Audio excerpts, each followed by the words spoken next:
E aí, pessoal?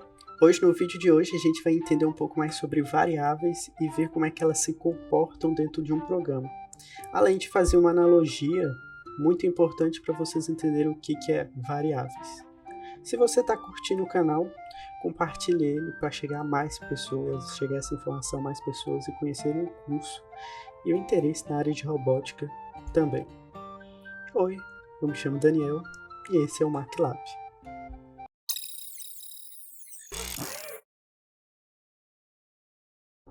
E aí, pessoal, como vocês estão? Aqui a gente vai dar início ao nosso conteúdo de variáveis. Tá, Daniel, o que são variáveis? Muita gente deve estar se perguntando assim, sem entender o porcaria nenhuma o que é diabos variáveis, né? Em variáveis em C++, a gente vai adotar a seguinte analogia interpretando, nossa palavra difícil, a seguinte frase. Variáveis são como os veículos transportando diferentes tipos de dados para a memória. Tá, Daniel, como assim? Não entendi. Eu li aí, mas não entendi. Imagine que é o seguinte, a variável ele é tipo um tipo de veículo, seja uma bicicleta, um carro, uma moto, um avião, e ele transporta diferentes tipos de dados, assim como esses veículos transportam diferentes tipos de pessoas. E cada veículo transporta uma pessoa para um lugar diferente, para um tipo de destinatário diferente, uma quantidade de pessoas diferente. E assim funcionam também os dados, as variáveis, quer dizer. Ele transporta diferentes tipos de dados, diferentes quantidades de dados, para diferentes locais da memória. E isso que a gente tem que se atentar. Vocês entenderam mais ou menos como é que funciona essa analogia? Se não entenderam, a gente vai acompanhar nos próximos slides e entender melhor como é que funciona. Tá, a primeira variável que a gente vai ver é a variável inteiro, ou a chamada int. Elas são variáveis menores, ocupam menores espaços da memória e funcionam como se fosse o seguinte, ela trabalha só com intervalos de números inteiros, ou seja, 1, 2, menos 20, 99999, vários números grandes, a gente trabalha com inteiro. Mas lembre, ele tem que ser o número inteiro. Então, por exemplo, o valor de π, que é 3,14159259256, esqueci, faz tempo que eu não vejo π. Ou qualquer outra variável, 1333, meio, a gente não vai trabalhar nessa faixa de variáveis. Existem outros tipos de variáveis que vão trabalhar especificamente com isso. Então, elas transportam pouco valor e são escritas da seguinte maneira no C++. Inclusive, eu vou mostrar para vocês mais para frente no Code Blocks como é que a gente escreve realmente as variáveis corretamente. A gente escreve primeiro o int, definindo o tipo de variável que a gente trabalhar, o nome da variável, e a gente pode ou não colocar um valor nela. Nesse caso aqui, eu estou salvando o valor 10 dentro dessa variável. Então, a variável nome variável, que salva valores inteiros, ela vai salvar 10. Ah, Daniel, se eu colocar meio aqui, o que vai salvar? Nada. Vai salvar no máximo 0, que é o valor inteiro ali. Ah, se eu colocar 1,5, vai salvar no máximo 1, porque é o valor inteiro que está ali. Às vezes pode ocorrer erro, que é o mais provável que ocorra. Ah, Daniel, e que se eu não salvar nada, o que vai estar salvo lá nela? Então, você vai definir o local na memória para ela, só que como ela não está salvo nenhuma informação, ela vai ficar salva a informação da memória anterior. Então, se no momento anterior você salvou um valor 54, vai estar lá 54. Não tem como eu definir, falar para você, vai estar esse valor, porque o computador ele altera de acordo com o que você mexe e com o que você modifica. Então, só você pode saber o que tem dentro dessa variável, entende? E esse é o legal da programação no final. E se a gente fosse interpretar, fazer uma analogia, como é que fala? O valor inteiro seria como se fosse uma bicicleta, que ela transporta uma pessoa de pequeno porte, ou de grande porte também, 999, só que ela só transporta valores inteiros. No caso, uma pessoa, no máximo 2, 3. Entenderam mais ou menos a analogia? Bora para a próxima variável. A próxima variável é a variável caractere ou char. O mais interessante é que a gente pode escrever esses chars mais compridos, mas a gente vai ver mais para frente também. Elas ocupam menos espaço ainda do que se a gente fosse comparar com as variáveis inteiras, só para você ter noção. Porque elas ocupam, imagine que o seguinte, nas variáveis inteiras a gente tem números gigantes, 10 bilhões, 10 milhões. Só que na variável char a gente só vai salvar um caractere só. Ou seja, é um A, um B, um C.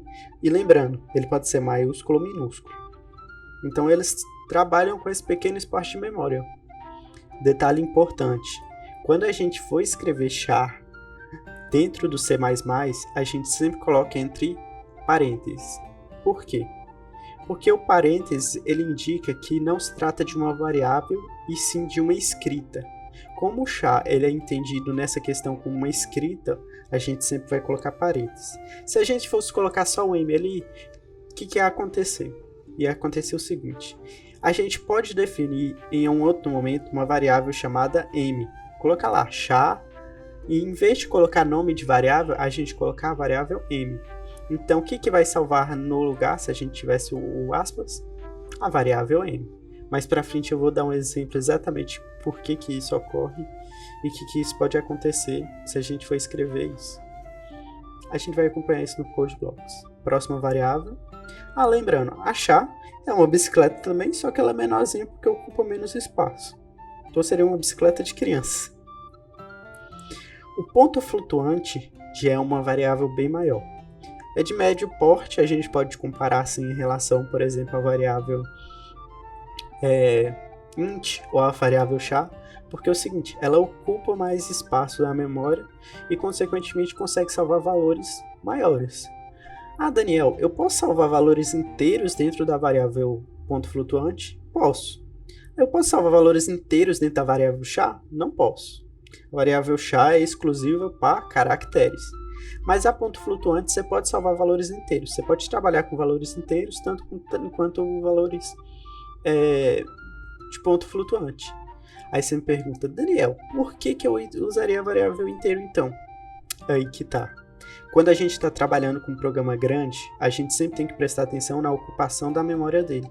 Porque pode ser que o programa se torne lento porque a gente está usando muito ponto flutuante ou double, que é a próxima variável que a gente vai ver. Spoiler. E aí, o que acontece? O programa fica lento, ele não se torna um programa legal de se mexer, e isso é um problema do programador que fez o programa errado. Então a gente tem que ocupar o menor espaço de memória possível quando a gente estiver trabalhando e construindo um programa.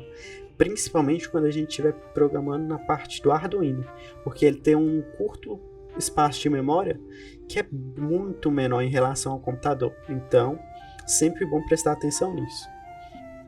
Já nos pontos flutuantes, voltando aos pontos flutuantes, a gente pode salvar números decimais e números irracionais, ou seja, 9,99999, 3,14159. Obviamente que a gente vai definir até um certo ponto, porque a variável tem o limite de caracteres, no caso de números, que a gente vai ocupar dentro da memória. A memória no final não é infinita também não. Bora ver como é que escreve em C++. Se escreve assim, float, que é ponto flutuante. Escrever o nome da variável, seja ela Daniel, Marcos, variável chamada pi, que é o caso dessa daqui que a gente salvou, escrever 3,14. E vai ocorrer a mesma coisa caso você não queira salvar nenhuma variável dentro dela. Vai salvar um outro espaço da memória na qual a gente não sabe e tem um valor ponto flutuante. Daniel, mas o pi aí não tá cheio, não tá com o número de caracteres que eu preciso de maior número de caracteres, uma variável um pouco maior. Aí que a gente utiliza a variável double, que ela é uma variável maior com dupla precisão. Então lembra que a gente utilizou a variável aqui, que ocupou bem menos. Se a gente fosse comparar o número de caracteres, ou seja, de pontos depois da vírgula que a variável double utiliza, é muito superior em relação à variável ponto flutuante, a float. Só que o problema é que ela ocupa muito mais espaço que a ponto flutuante no caso. E é sempre bom lembrar, fazer esse comparativo, Porque é o seguinte, vai ter ocasiões que a gente vai ter que usar double. E vai ter ocasiões que a gente vai ter que usar ponto flutuante. Isso depende de cada aplicação que a gente for utilizar. Por isso que é sempre bom e importante saber as duas. E é aquela coisa, né? Você pode até usar um avião Boeing 747 para ir na padaria na esquina. Até pode, se você tiver um avião 747, conseguir autorização, vai que. Mas é aquele negócio, tem necessidade? Não tem. Então por que você vai usar um double, sendo que você pode usar um inteiro no final? Por que você vai ir de avião para a esquina, gigante, sendo que você pode ir de bicicleta? Esse é o questionamento final que você tem que usar. E essa é a analogia que a gente vai adotar, como é que funcionam as variáveis. Aqui uma tabela de outras variáveis, que é uma outra variável chamada booleano, que ela trabalha com valores verdadeiro e falso. Ela trabalha, na verdade, com true, você pode escrever true ou false, em inglês false, ou 0 ou 1, que é a forma binária que ele entende. Tanto é que ele trabalha só com um byte. Lembrando, um byte não é um bit. Um byte tem 8 bits. Um char, você pode salvar uma variável, caractere dentro dele. No caso, salvou dentro da variável A, outro A. Só que um A é caractere e o outro é variável. Na variável inteiro, eu posso salvar valores inteiros. Então, dentro daquele A, tem 200. A quantidade 200. No ponto flutuante, a mesma coisa. Eu posso falar valores decimais ou irracionais, dependendo da quantidade de caracteres que ele ocupa. Vocês podem prestar atenção que o inteiro ele tem o mesmo espaço de um ponto flutuante, só que ele tem uma determinada quantidade de... Como é que fala?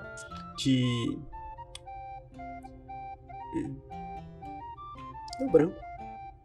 Tá, voltando. 1, 2, 3, 5. Ele tem um diferente espaço de memória que ele trabalha. Assim como o double em relação ao float. Eles sempre ocupam espaços diferentes. Para que eu tenho que saber isso? Então, é o que a gente vai ver nos próximos vídeos sobre entrada e saída de dados. E a gente já vai começar a programar. Se ficou com dúvidas, comente aqui embaixo. Curta, se inscreva no canal. E bora para a próxima. Pau na máquina.